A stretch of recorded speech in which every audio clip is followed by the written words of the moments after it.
What's up, guys? Welcome to Box to Box Football. Now, me being an Arsenal fan, you know my passion for the football club. This season has been a mixed bag. We've had some ups and downs, and right now it seems that we're on a bit of a downward spiral. And it seems to be Arteta is really facing the heat right now after a 2-1 loss to Wolves at home, the third home loss in a row. I'm not sure it's the first time that's ever happened at the Emirates, but it's not looking good right now. But Jack, would you shed some light and let me know what's going on at Arsenal right now? It's not looking good. I think simple as that. It's not looking good. I think the main thing that everyone needs to keep in perspective at this point, and I think the Manchester United result at the weekend proved this. Manchester United have a game in hand, are currently on 16 points. If they win their next game, they're up on the same points as Chelsea. They're above Leicester, who we've been talking glowingly about. And I think the point still remains that Arsenal, okay, they're maybe 6 or so points off that kind of area, but that can be made up quite easily. So let's not overreact. Let's not go too crazy. But I think the point, James, and my kind of assessment of this is 2020 now. And I would say for at least the last 10, 12 years or so, if you want to make a change at a football club, a big football club, you need to do it while maintaining results. You're never going to have the time. You're never going to have the patience from stakeholders, right? As we learned at uni, whether that be the fans, the board, anybody of that nature, shareholders. When it comes to Arsenal, you're never going to have the patience to finish for 2 or 3 years in mid-table. You need to keep those results going. And as much as we can talk about all the things that Arteta is trying to implement and change, and when it's good for Arsenal, it's really good under Arteta, but when it's bad, it's really bad. And I think a point I would imagine you're going to make, maybe a bit of foreshadowing here, at its worst under Unai Emery, I don't think it was bad as it's been at its worst for Arteta. I don't know if you agree with that or not. I totally agree with you here. Now, Jack, I remember we had the prediction show, and you had Arsenal second, and I had Arsenal seventh.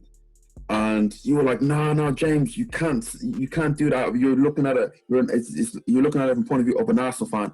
And maybe I was, but I said to myself, I knew the team I support. I remember editing the actual video of that and cutting some parts out because I felt I was a bit too harsh on Arsenal because they were doing well. They just bet like West Ham. Well, it was 2 out of 2, and we were looking all right. But I said I knew this football club, right? And the fact of the matter is that when Arsene Wenger left, we expected a change and we expected us to go on now and properly challenge. Right. Unai Emery comes in, a mixed bag of first season, then coming to the end, a total collapse. Coming to the final part of Unai Emery, it's the worst I've ever seen Arsenal. Arteta came in and changed a lot. And he might not have experience, but he showed that he was able to lead the players, get the dressing room back in, and get the football going. The one thing I loved from Arteta when he first came in was the intensity, his ability to get the team to press as a unit. The last 5 games, I haven't seen that. I don't see the intensity. I don't see Aubameyang, Lacazette pressing from the front. Secondly, was the creative side of it. Pep Guardiola is probably one of the best minds at like breaking 2 banks before, and he's learned from him. He came in his first few games, and like you've seen the patterns come to play. Yeah. Where are the patterns of play right now that he first had when he first came in? You really have to question that. Arsenal in 10 games has scored 10 goals. Our main striker, Aubameyang, has scored 1 goal from open play. He barely gets chances. Arsenal have created the fewest chances this season. I think we're 4th from bottom. If you remember at the time, it was us and Barcelona as the most creative sides in the world. We played the best football. We don't even play the best football now. Now, the point of view of Arteta is that he came in with this type of philosophy. We want to build out from the back. We want to play nice football. We haven't seen that. Yeah? And if he was a manager maybe a Mourinho or Allegri who was rigid, it's all about winning defensive, I get that and you accept that. But I can't accept what's going on right now because I expected a lot more from Arteta. Yeah, I think you hit on it, and I think it goes back to my initial point. If you're going to make changes nowadays in football, you can't. People are not going to be patient enough with you to go, "Oh, we'll give him like 3 or 4 years, 5 years. We'll let him, have several transfer windows, invest, develop, do all these things, create a culture, take time." You can't do that anymore. If you're going to do that, you need to do it whilst also getting results. I think the most recent examples of this, where they've been given a little time to change it, but they still just got by on results, was when Klopp first came in, which we've seen the fruits of that now, and when Pep first came in. It wasn't pretty, particularly in the first few months of when it was coming in, but you could see something was there. I think all the positives that I drew from some of the losses and some of the draws from Arsenal, I'm not seeing as much now. I didn't finish that Wolves game and go, it's still there. There's something still there to build on. There's a seed there that's going to grow into something. And I think that's the problem. I think the interesting contrast for me, and you and I spoke about this in great detail, Wenger left, Emery came in, and I remember saying to you, it's the most safe thing they could have done. There's no risk there. You never win in the Premier League, you never win in the Champions League, but you're not going to fall off a cliff. And that's basically what happened. Arteta is the risky pick. This is his first full-time manager job, and he's managing Arsenal Football Club. It's a huge, huge risk. My question, I guess, would be, and I don't mean to just change the subject, but if it was Arteta out, right? You mentioned Max Allegri. Is it Allegri? Is it Pochettino? Who would it be coming in that would change things? Jack, my thing is this right now, is that I don't want to look that far ahead. I feel like it's hard for us to just judge Arteta already. Right. Maybe we need to give him that bit more time to kind of get everything right. Maybe in a few more games and it's going really badly, that's when we can question.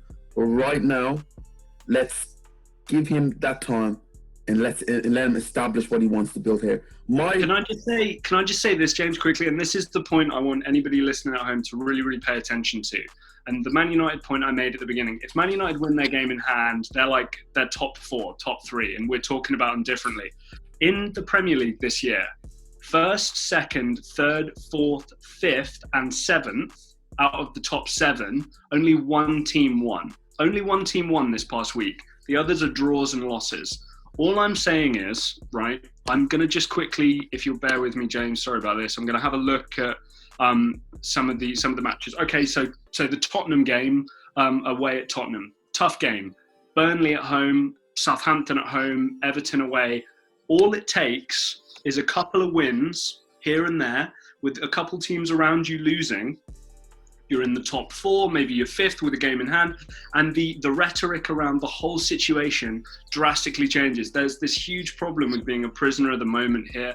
I think your question before we started recording is it's kind of an in or out type thing with Arteta.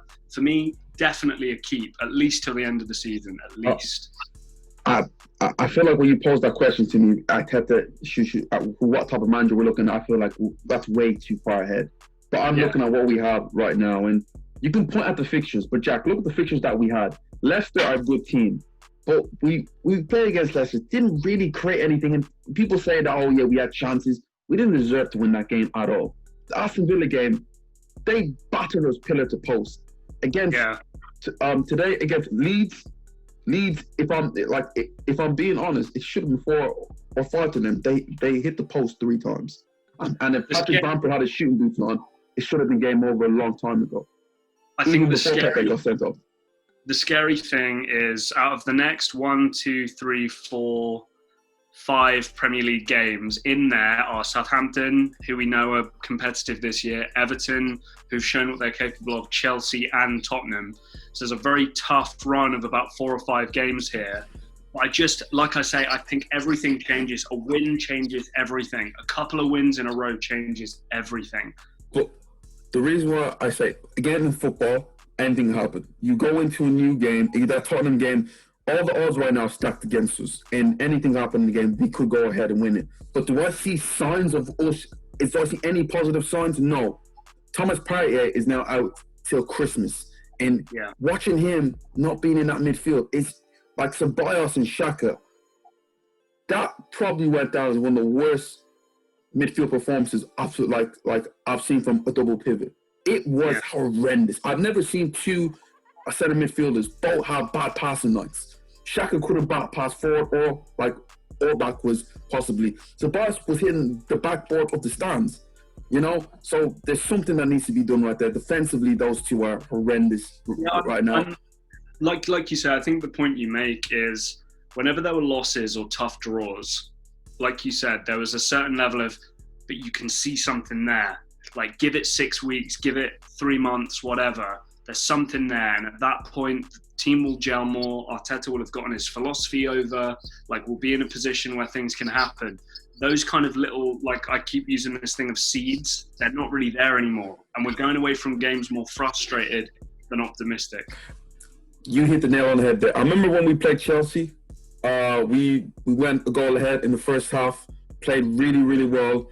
And of course, with the was it Jorginho goal, and then like they get the late Tammy Abrahams goal. Disappointing, but you've seen the performance there, and you've seen a reaction that made you optimistic. The last 5 games hasn't been optimistic. The whole 10 games this season really hasn't been optimistic. We probably played well twice this season out of 8 games, and it's not good enough. It's a feeling as well. I'm looking at it now. Arsenal had more shots, but less on target. More possession, more passes, greater pass accuracy, less yellow cards, more corners. Everything statistically is pointing in the right direction. But if you watch it, the eye test usually doesn't let you down. The stats show you that, Arsenal maybe play well. No. Wolves were the much better team in the first half. They said, we're going to sit back in the second half. Can you break us down? And maybe by 2 chances, we didn't really look like breaking us down. It wasn't like when I used to remember watching Arsenal, when Arsene Wenger, when like we go a goal down or like 2 goals down. I remember the last 10 minutes, it's just hell leather. You're seeing we're throwing the kitchen sink at them. Didn't really see that. But Jack, just a quick one. Arteta, you keep him to the end of the season. I do personally. Like I said, James, we could after this tough run of fixtures, there's about 5, 6, 7 games, all very winnable games for Arsenal. If there are 4 or 5 wins out of those 5 or 6 games, right, the position in the table, the feeling around the club, and the feeling as fans totally changes. Quickly before we wrap up, I know obviously on behalf of James and myself, obviously thoughts big time going out to Raul Jimenez, who I think. Definitely. Successfully went through his surgery today, I believe. So hopefully he's back on the road to recovery. Yeah, horrible knock right there. It was really bad to see 2 players go down. I think David Luiz shouldn't have continued. That's really, really sad to say. All our thoughts to Raul Jimenez. But just like you, Jack, you got to stick with the guy, Yeah. You got to stick with him. But guys, let me know. Arsenal fans, I don't want to say Arteta in or out because it just seems like we're going back in circles. But let me know what you think about this season so far. Comments down below. Box to Box Football, and we will see you next time.